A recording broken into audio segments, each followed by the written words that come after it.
지난 주간에 목사님들과 함께 목양회를 하면서 그러면서 각 마을별로 또 공동체별로 보고를 받게 되었습니다. 그런데 정말 너무나 안타깝게도 어려움을 겪는 성도들이 너무 많았어요.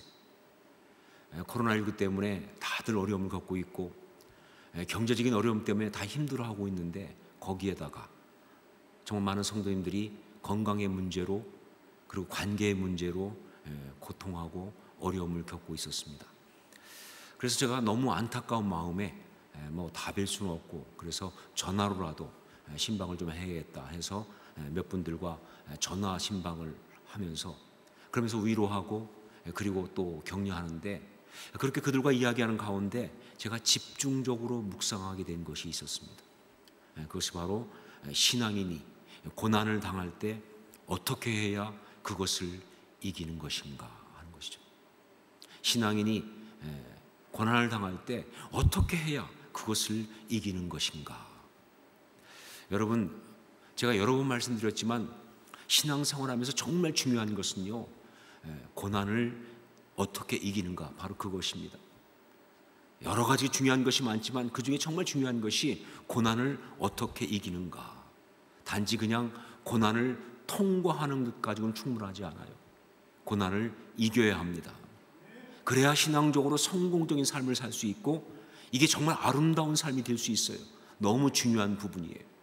그리고 이것은 특히 지금 이 상황 가운데 있는 우리에게는요 너무 중요한 주제가 됩니다.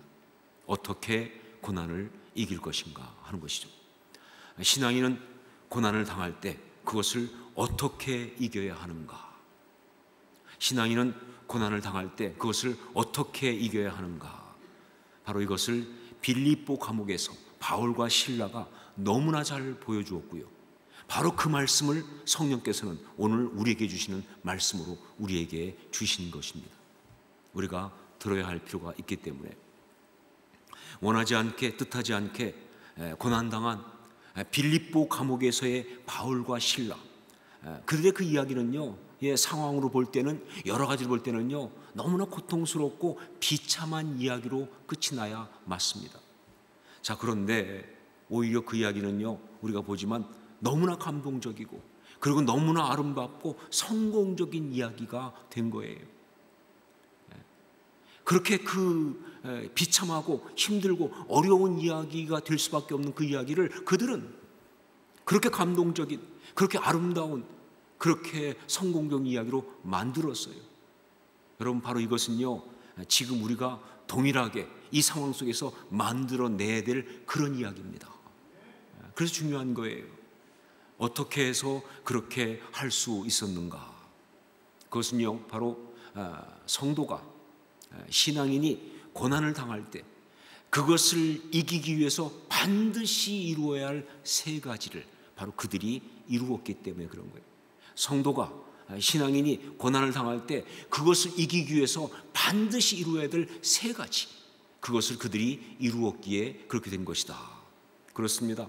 아무리 고난이 힘들고 어렵고 심지어 우리를 정말 비참하게 만드는 그런 것이라 할지라도 그 고난 가운데 신앙이 이루어야 될 이 세 가지를 우리가 이룰 수가 있다고 한다면 그러면 그것은 감동이 됩니다.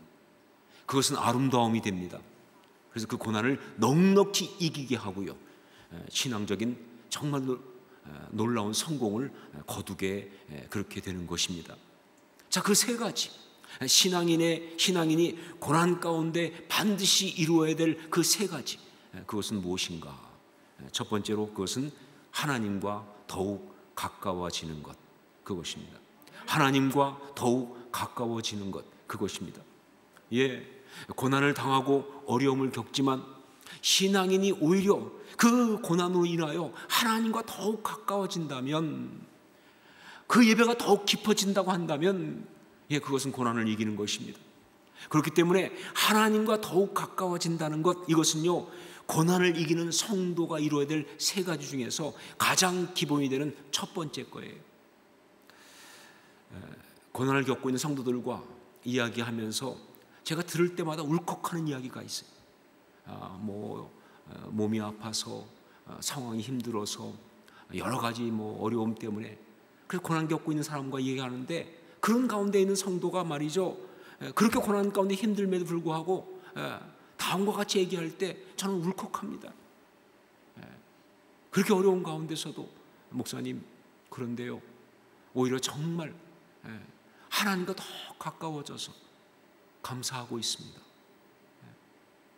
목사님, 이 고난 때문에 오히려 예배가 더 깊어져서 감사하고 있습니다. 이 고난 때문에 말씀의 은혜가 너무 좋습니다. 그런 얘기 들을 때는요, 저는 정말 거기까지 다다르기 위해서 얼마나 힘든 시간을 가졌을까, 그걸 알기 때문에 울컥하기도 하지만 무엇보다 그 고난 가운데 그렇게 하나님과 가까워진 그 모습, 그 아름다운 예배자의 그 모습, 그것이 너무나 감동적이어서, 그리고 너무 고마워서, 그래서 제가 울컥하는 것이죠. 바울과 실라도 그랬습니다.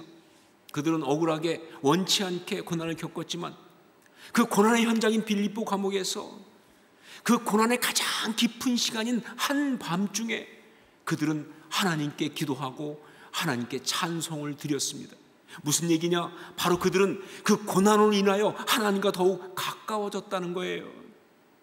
그 고난의 한복판에서 정말 깊은 하나님의 은혜, 그 사랑, 그 위로를 경험하고 있었다는 것이죠.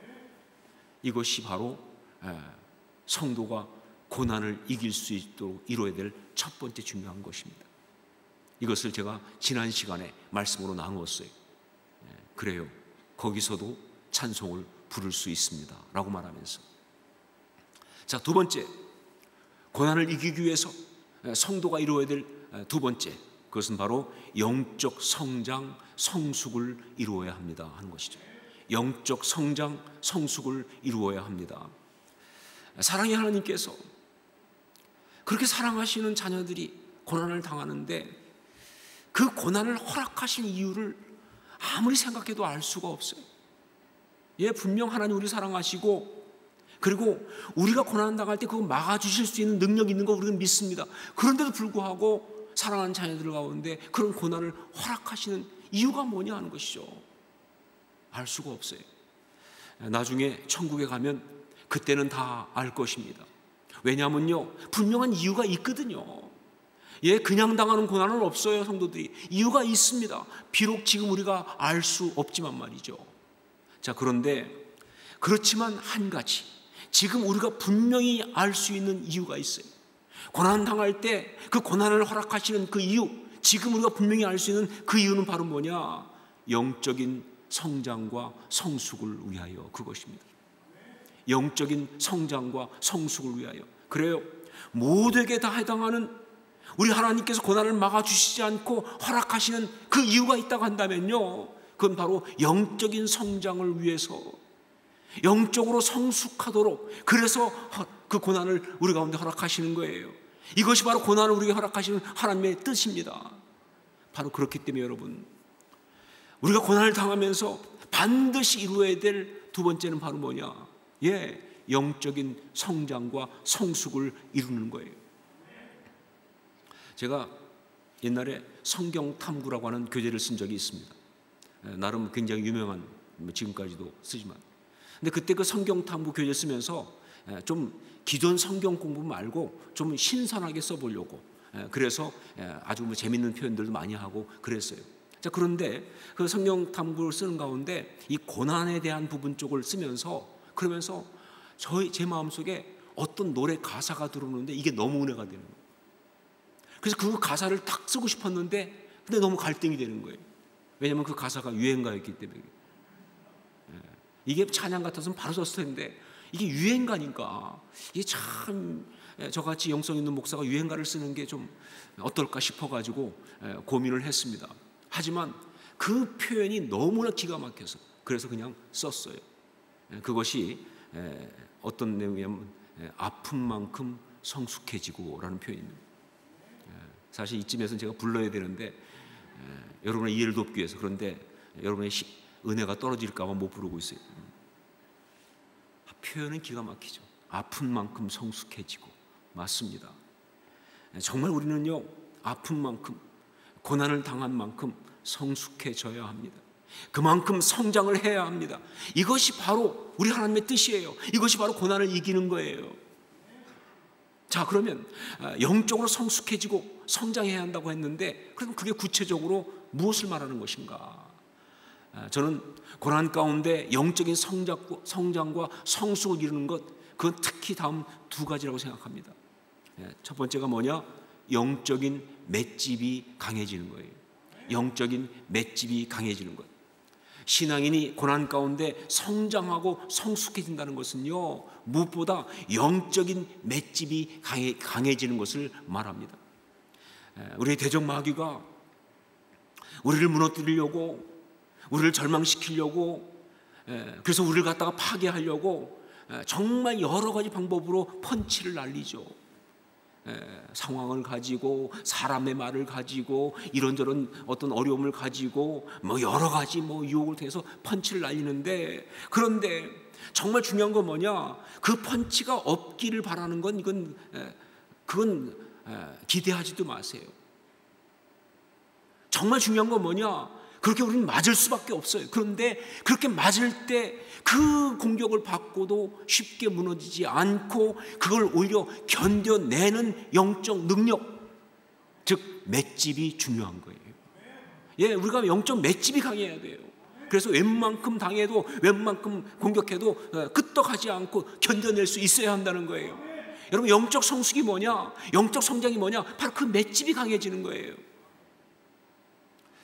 권투에서 보면요, 이 복싱 권투에서 보면 이 턱을 맞는 것과 배를 맞는 것, 이 두 가지가 아주 비교가 됩니다.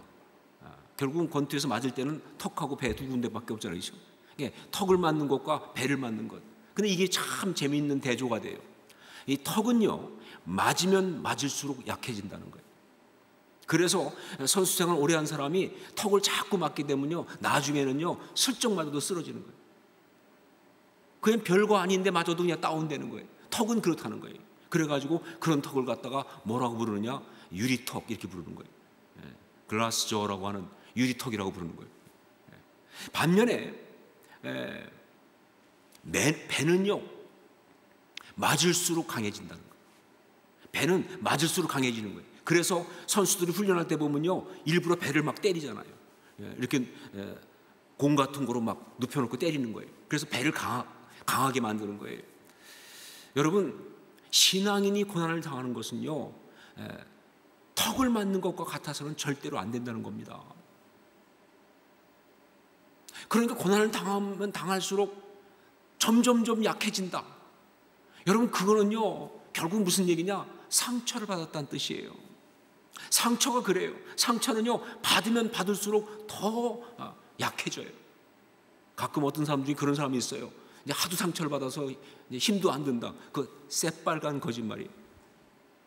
상처는 받으면 받을수록 더 아파요. 그래서 어린 시절에 상처 많이 받고 성장한 사람은요, 커서도 그 상처 때문에 힘들어서, 그래서 누가 조그만 얘기만 해도 상처받고, 누가 조그만 어려운 얘기해도 상처받고, 그 무너지고 그러는 거예요. 그야말로 영적으로 이 유리턱이 되고 마는 것이죠. 여러분, 신앙인이 고난을 당하는 것은요, 턱이 아니라 배를 맞는 것과 같아야 한다, 그 말입니다. 무슨 얘기냐? 고난을 당하면 당할수록 오히려 영적인 맷집이 강해져야 한다는 거예요.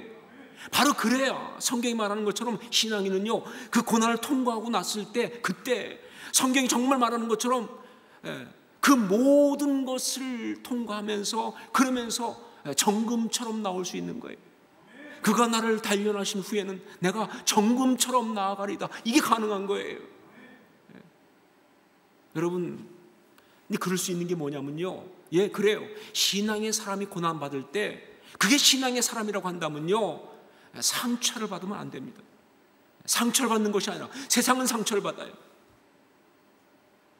그런데 신앙의 사람은요, 상처를 받는 것이 아니라 그 가운데서 궁극적으로 은혜를 받기 때문에, 말씀드린 것처럼 그 가운데 살아계신 하나님을 더 만나고 가까워지고, 우리 주님의 그 사랑과 위로 감당 못할 은혜를 받기 때문에, 그러니까 맷집이 강해지는 거예요.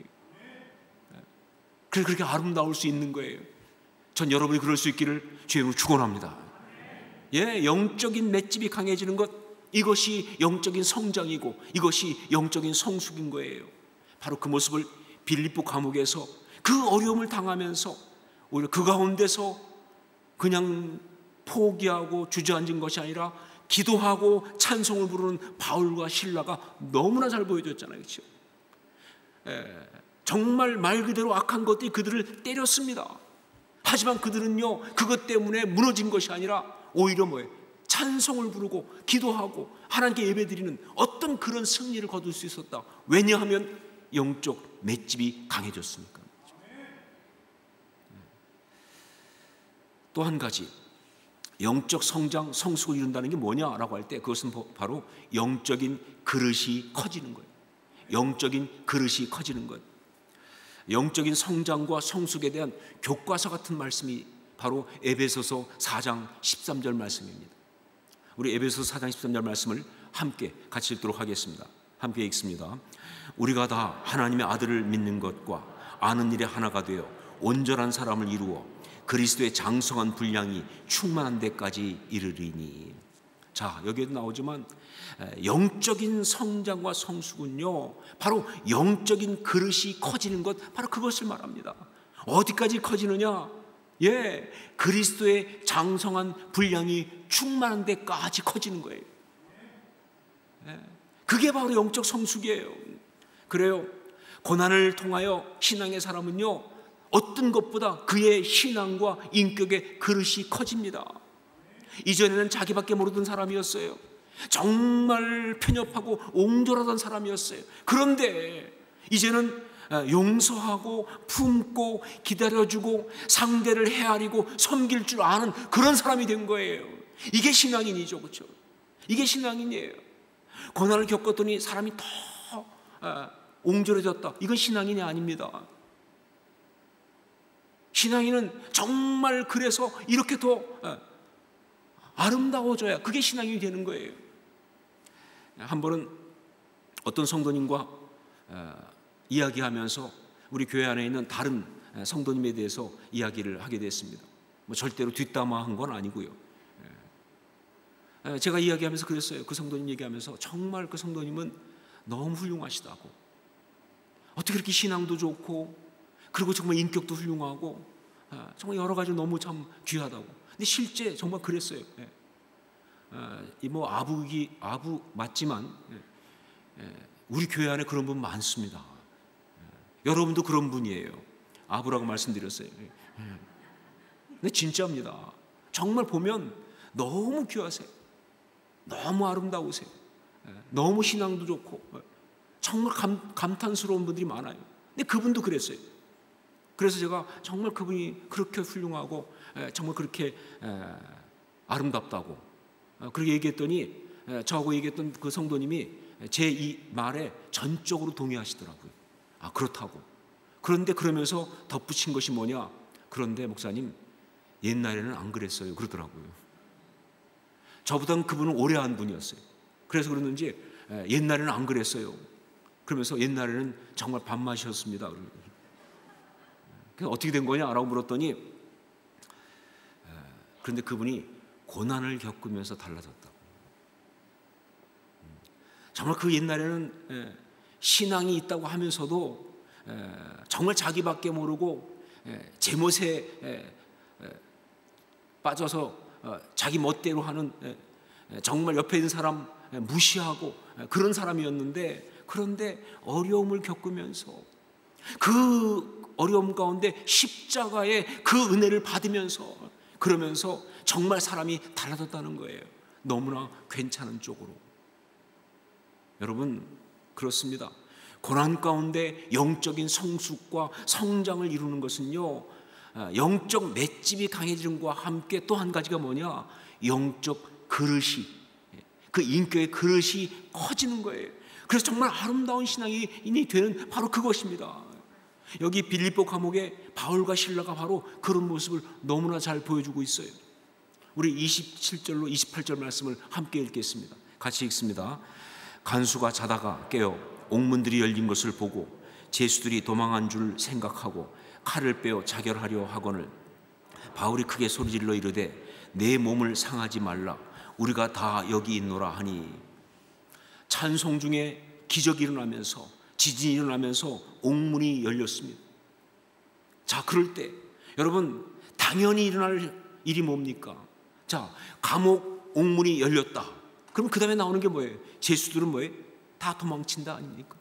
그게 모든 죄수들의 일반적인 어떤 모습이에요. 왜? 사람들은 다 이기적이니까. 아니, 문이 안 열려서 못 도망간 거지, 문이 열렸는데 왜 안 도망갑니까?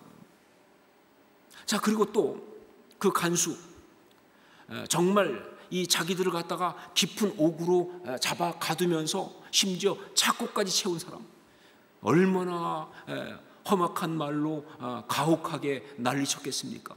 바로 그런 간수가 이 옥문이 확 열리면서 열린 걸 보고는요, 죄수들이 다 도망한 줄 알고, 왜냐하면 그 당시 로마 시대에는요, 죄수가 도망가면 간수가 목숨을 대신 내놔야 되니까 이건 뭐 무조건 죽었다죠. 그러다 보니까 다 도망한 줄 알고 스스로 자결하려고 할 때, 그때 그런 간수를 보면서 그가 죽든 말든 상관하지 않는 것, 그게 정상 아닙니까? 죄수들이니까.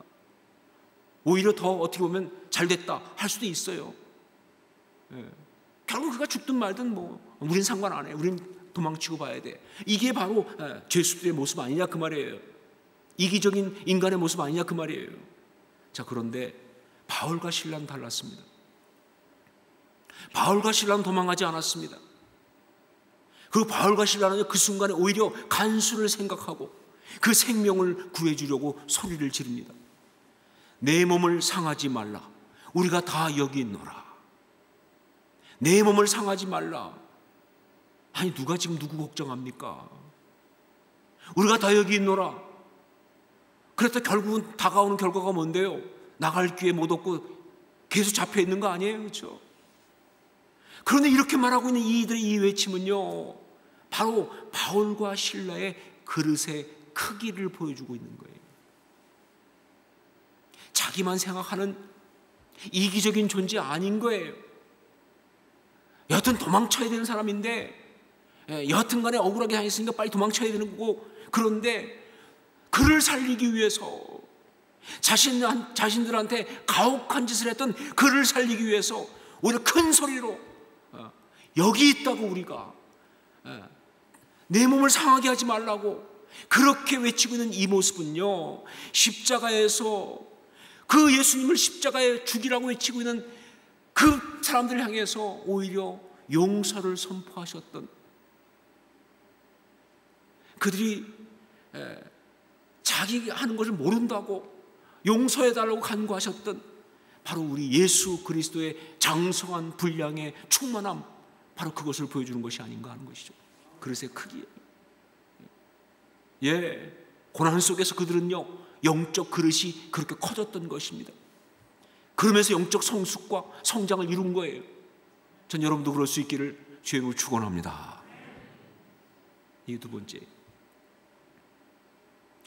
자, 세 번째로, 고난을 당할 때 그 고난을 이기기 위해서 신앙이 이루어야 될 세 번째, 어떻게 보면 가장 중요한 결론적인 세 번째, 그것은 바로 예수 그리스도 우리 주님을 증거합니다 하는 것이죠.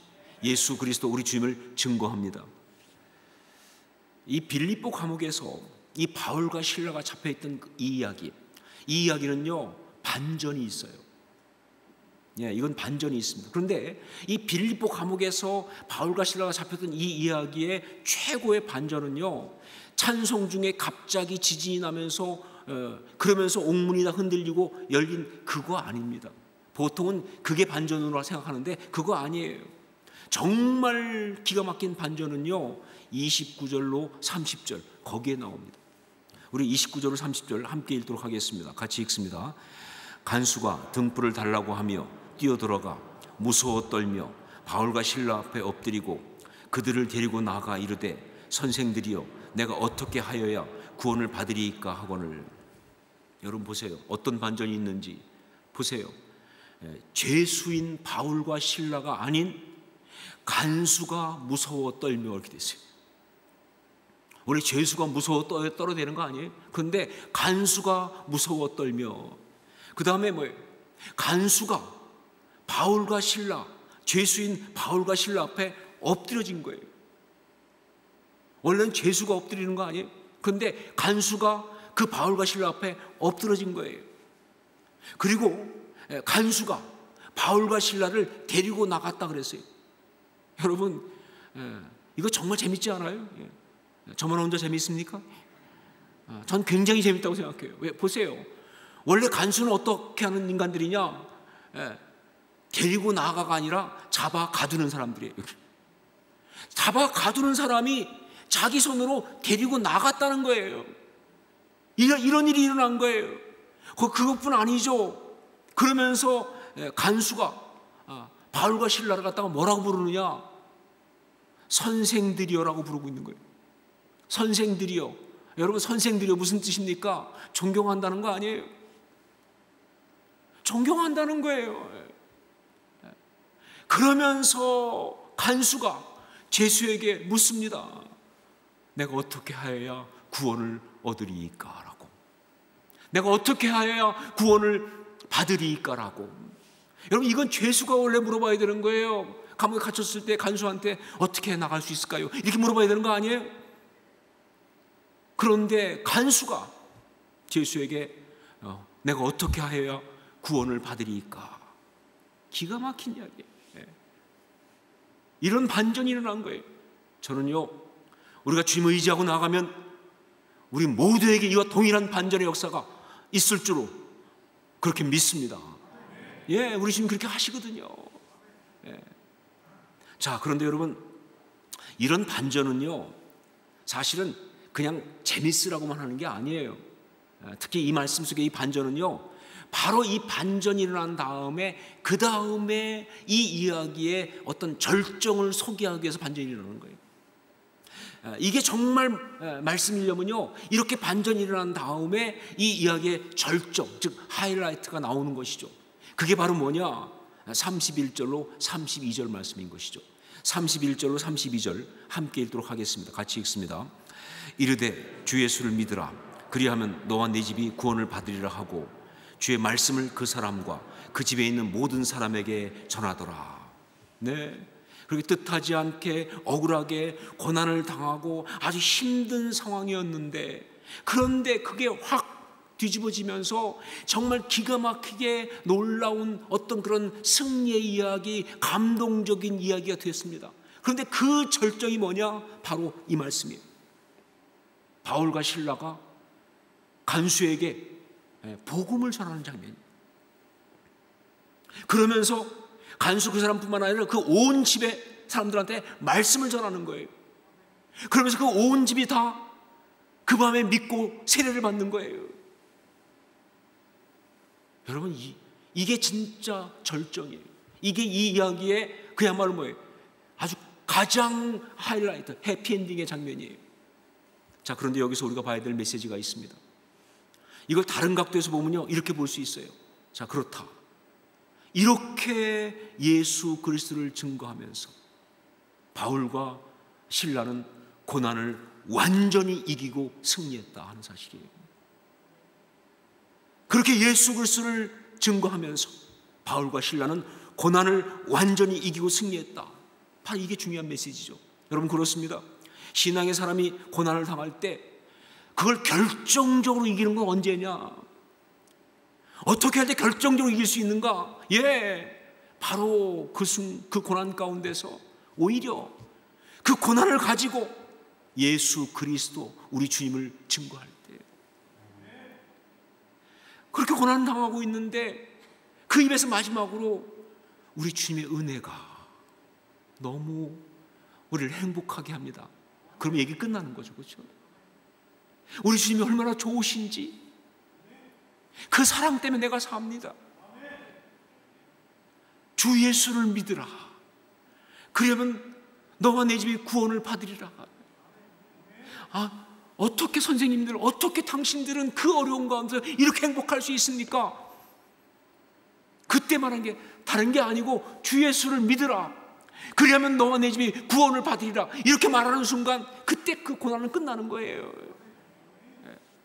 아무리 그 고난이 어렵고 힘들고 수치스럽고 비참해도요, 그것을 통해서 예수 그리스도 우리 주님을 증거하고 복음을 전할 수 있게 되는 순간 그 고난을 이기는 겁니다.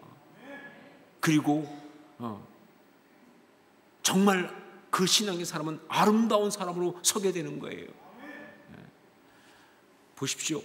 바울과 실라 그들은요 빌립보 감옥에 들어갔을 때 정말 그 이야기는 고통스러운 이야기, 억울한 이야기, 정말 수치당한 이야기, 그런 것이지만, 그러나 결론적으로 그들이 그 간수에게 예수 그리스도를 증거하고 복음을 전하고 정말 그렇게 구원을 선포하는 그 역사가 있었기 때문에 이제 그 모든 이야기는요 더 이상 수치스러운 이야기가 아니라 간증이 됐습니다. 그리고 말이죠, 그 모든 이야기는요 삶에서 지우고 싶지 않은 축복이 된 거예요. 예, 많은 사람들은요 고난을 당하면요 그 고난의 이야기가 그 삶 가운데서 지워버리고 싶은 이야기가 돼요. 근데 못 지우는 게 문제죠. 다 가지고 있어요. 그래서 남들한테 말을 못해요. 고난이 심하면요 그 언저리는 언급도 못해요. 아파서. 그거 자꾸 감추고 있으면요 그 삶이 아픈 거예요. 그 삶이 비참한 거예요. 사실은요 자기도 모르고 남들은 모르고 나만 알고 있는 아픈 이야기를 싸고 있으니까 말이죠. 예, 이 빌립보 감옥에서 이야기는 그런 이야기였습니다. 그런데 예수 그리스도를 증거하는 역사가 일어나니까 결국 이 이야기는 뭐냐, 삶에서 지우고 싶은 이야기가 아니라 지우고 싶지 않은, 오히려 말하고 싶은, 이렇게 증거하는 그런 소리가 되는 거예요. 이것이 바로 신앙 이야기라는 것이죠. 사랑하는 여러분, 우리 주님께서 우리에게 복음을 증거하라고 말씀하신 것은요, 너 가서 모든 족속을 제자를 삼아 복음을 증거하라고 말씀하신 그것은요 절대로 우리 주님께서 우리에게 숙제 내주신 것이 아니다 하는 거예요. 가끔 보면 숙제로 생각하는 분들이 있어요. 안 하면 안 되겠지 막 이러면서. 아니, 숙제 아니에요. 그렇다고 해서 우리 주님이 우리를 이용해서 당신의 나라를 확장하시려고 한 그런 의도로 말씀하신 것도 절대로 아닙니다. 뭐 사실 주의 나라 확장하려면요 주님이 직접 하시면 되지 우리 같은 것들 안 써도 괜찮아요. 여러분, 우리에게 이렇게 복음을 증거하라고 말씀하신 것은요, 예수 그리스도를 증거하라고 말씀하신 것은요, 바로 우리가 이 세상을 살면서 어떤 상황에 있든지 어떤 고난을 당하든지 그 가운데서 정말 아름답게 살 수 있는 비법을 주신 거예요. 그 축복을 주신 거예요. 강력한 무기를 주신 것입니다. 여러분, 아무한테나 부탁하신 줄 아세요? 우리한테만 말씀하신 거예요. 그렇습니다. 어떤 고난이든지 그 고난을 통해서 결론적으로 예수 그리스도 우리 주님을 증거하고 복음을 전할 수 있게 되면요, 예, 그건 이긴 것입니다. 그건 십자가 신앙이에요. 그건 십자가의 역사가 되는 거예요. 더 이상 고난은 고난이 아니라는 것이죠. 죄를 이기고 승리한 아름다운 인생이 되는 거예요. 여러분, 고난 당하기로 따지면요 바울 사도만큼 많이 당한 사람 없어요. 여러분, 고난 당한 거로 따지면요 베드로처럼 그렇게 고난 많이 당한 사람 없어요. 십자가에 거꾸로 달려 죽었으니까요. 그런데 누가 바울의 인생을 비참하다고 말합니까? 누가 베드로의 인생을 실패했다고 말합니까? 어떻게 그들이 그렇게 아름다운 삶이 될 수 있었느냐? 한 가지밖에 없죠. 그들은 바로 그 모든 이야기 속에서 예수 그리스도를 증거했으니까요.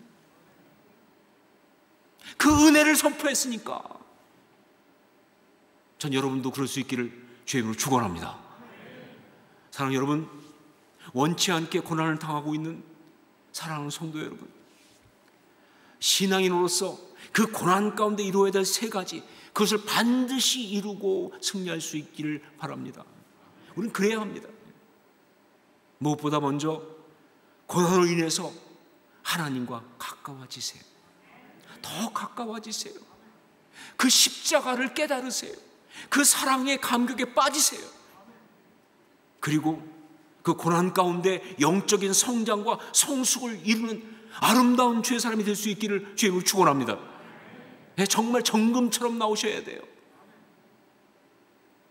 그리고 무엇보다 그 고난으로 인하여 오히려 주님을 증거하십시오.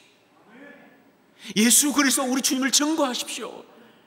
그렇게 주님을 증거하며 살아가는 참된 주의 제자들이 다 될 수 있기를 주의 이름으로 축원합니다. 기도하겠습니다.